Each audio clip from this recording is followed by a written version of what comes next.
in the old days, getting some of these approvals for plants that are already being built would have taken 10, 15, even 20 years prior to rejection.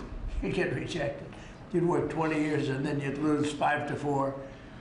And we're getting plants approved in a matter of weeks. The biggest plants ever built in a matter of weeks. For every new regulation, we're slashing more than 10 old regulations. So we're not allowing regulations unless they slash 10 old regulations. We did that in the first term, and we cut more regulation than any administration ever. In our first term, we have the all-time record. I think we're exceeding it here. In fact, now it's 1 in 24 is the number we're at. It's 1 in 10 you have to do, otherwise we're not letting you do it. But we're actually up to 1 in 24, so we get rid of 24 regulations for every one. That's not a bad deal, right? And it's been very exciting, actually. But including, we're allowing 100 in the Great Big Beautiful Deal. We're allowing 100% expensing for capital expenditures, including investments in factories and equipment and structure. So, including even structure. So that if Michael goes out and builds a factory, you can take it against tax immediately, the whole thing. You don't have to wait 38 years or do it over a 38-year period. And I think that's what made the first tax cut, which we, by the way, got extended in this tax cut. So, and you add it up, it's the biggest tax cut in the history of our country. But I think that the expensing factor, and it's good for 10 years too, I think that's the, maybe was the reason that so much growth was, there were other reasons, but so much growth was gotten in the first term. So earlier this year, I said that the challenges of our time demand a new spirit of patriotism and national loyalty in Silicon Valley, smart people, and from the whole technology sector. And that patriotism is on huge display here in this room with some of the most brilliant people. And I'd now like to ask Secretary Howard Lutnick to say a few words, and OSTP Director Michael Kratsios also say a few words. And I look forward to hearing from Michael a little bit about this subject. Cristiano, welcome. And Arvind, you'll say something, and I appreciate it. And anybody else wants to say a couple of words, feel free. Good job. So why don't we start with Howard, please. So the key to America's success is the amazing innovators that we have. I mean, we have invented everything from the light bulb, transistor, GPUs. We are on the edge of everything. And we need to keep being on the edge, and the people at this table and this industry is why America's great. We need to build here. You know, for too many years, we innovated and we let everyone else build our stuff. And we just can't do it anymore. So with President Trump coming and winning the election on November 5th, we changed that, and now we're going to build it here. You've done everything you can, and you've heard trillions and trillions of dollars of technology build coming home to America to protect and defend us and use our innovations here. You're driving interest rates lower, and you're going to continue to drive them lower. That makes it cheaper. It makes it more exciting to build here. You've blown out the regulatory deep state so that people can build here and do it fast. And the last thing is, because of our investment in energy that drive down the cost of energy for all Americans, including the people who are building here, drive down the cost of energy. It's great for America. Put all of that together, and you're going to see the greatest growth the United States of America has ever seen. You're going to see north of 4% next year, and then it's going to go up from there to 5s and 6s. This president's going to drive the greatest GDP growth, led by the tech sector coming home and driving growth. Well, thank you. You know, one of the things I'd like to say just before going over to Michael, and this Michael, and then we'll have this Michael, all right? But one of the things I'd like to say is, in the old days, when you announced really good results in this country, the stock market went up. And that's the way it should be. And we're going back to that. Because otherwise you can never really attain true greatness. In other words, GDP at 4. Oh, 4 is so high. Let's raise interest rates and kill it. And we're going to go back to the old days. When we announce great results, it doesn't mean we're going to raise interest rates and try and kill it. It means that instead of 4% GDP or 3%, which I say it's so wonderful, 3%, it should be able to be 20 or 25%. I don't know why it can't be. You shouldn't kill it. And so we hope that if this country announces great results, because you're going to see great results over the next couple of years, all these plants, and I'm not just talking about AI, we have the biggest number of auto plants planned.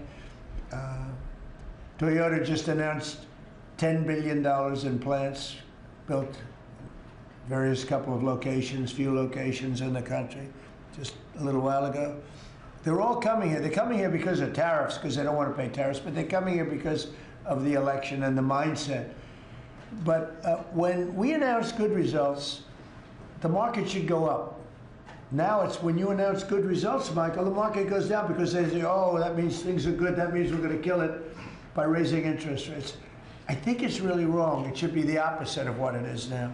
It should be the way it used to be. We announce good results, the market should go up, and we should keep driving it up and have it keep going up and let it be much, much bigger, much, much better.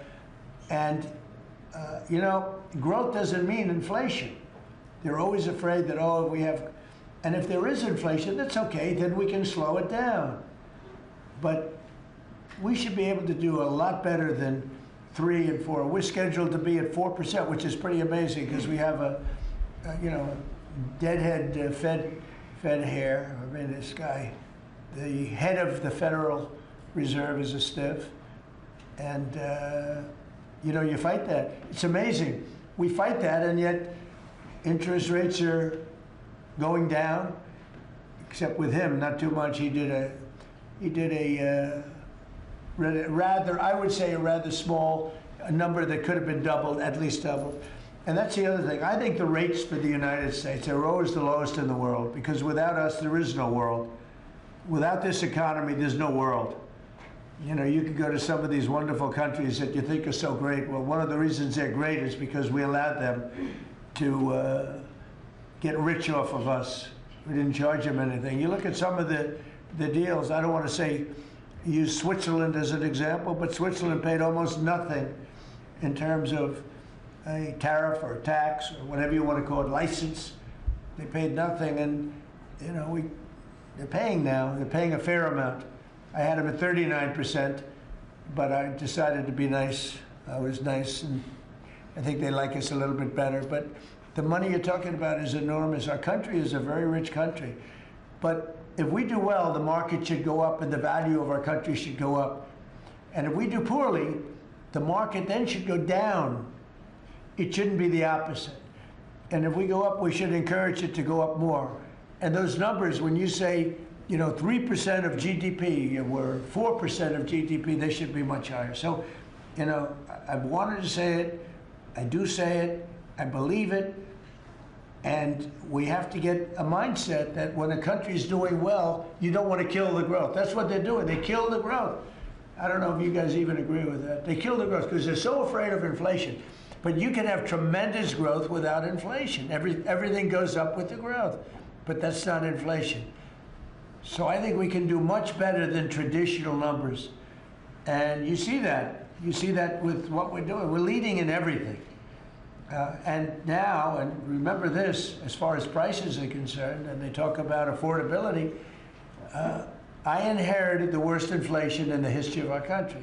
They say it was 48 years, but I say it was the history. What difference? It's 48 years, they would tell me. They said, oh, I was being inaccurate because I said the history. I think 48 years is a long time, but it's actually, I disagree. I think it's the history. So in the Biden administration, I inherited the worst inflation in the history of our country, or 48 years. And prices were very, very high. I brought the prices down.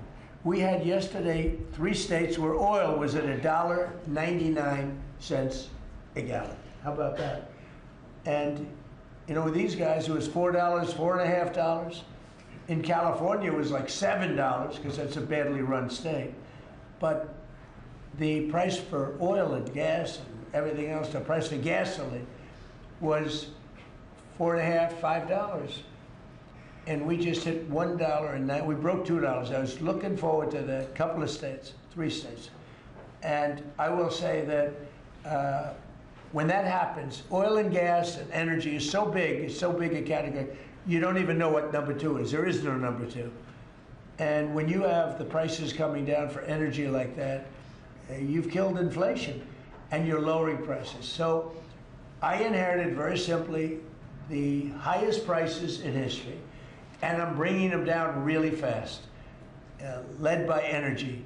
And when energy comes down, everything else comes down. But I've only been here a short while, and we gave them a beautiful, beautiful thing, and they destroyed it. They would have destroyed our country had they been allowed to stay. If we didn't win this election, if we had Kamala, who's the same as Joe, low IQ people, but if we had Kamala, as you would have a country that would be right now in ruins. I believe that 100%. Things would be in a state like nobody's ever seen before. Worse than anything you've ever imagined. Worse than 1929, in my opinion. Instead, we have the hottest country in the world, and we're going to keep it that way. But just to finish, we inherited high prices. We're bringing them down very rapidly, and we're bringing them down to very, very good levels. They'll soon be down at very good levels. Michael, please go ahead. Absolutely. As everyone in this room probably knows very well, leadership in science and technology has been foundational to our economic and national security for decades. And because of the policies that you have championed and the private sector partnerships that you have made, America currently is leading the world in S&T, and it's benefiting all Americans every day. The one thing that I want to remind this group of, and many of you know, the president has been arguing for American leadership in AI well before ChatGPT was even invented. The president signed an executive order on artificial intelligence leadership in 2019, which set the stage for the revolution that we're seeing today. In the past year, we've built on that. We signed out the AI Action Plan in July of this year, which the president launched here in Washington, along with 3 EOs.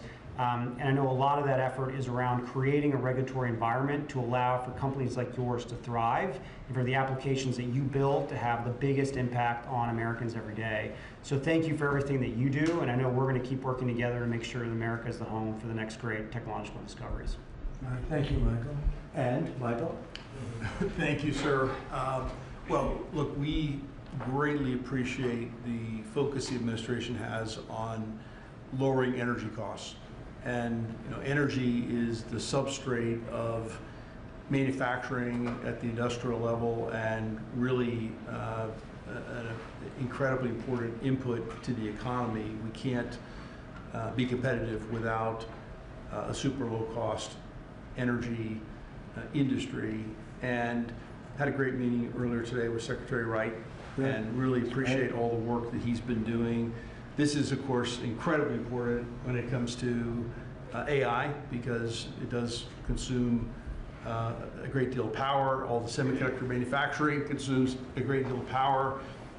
Another big area of focus for us is how we can take all this great AI technology, the AI stack of the innovative companies here in the United States, and sell that around the world. And I'd like to ask Arvind to speak a little bit more about this.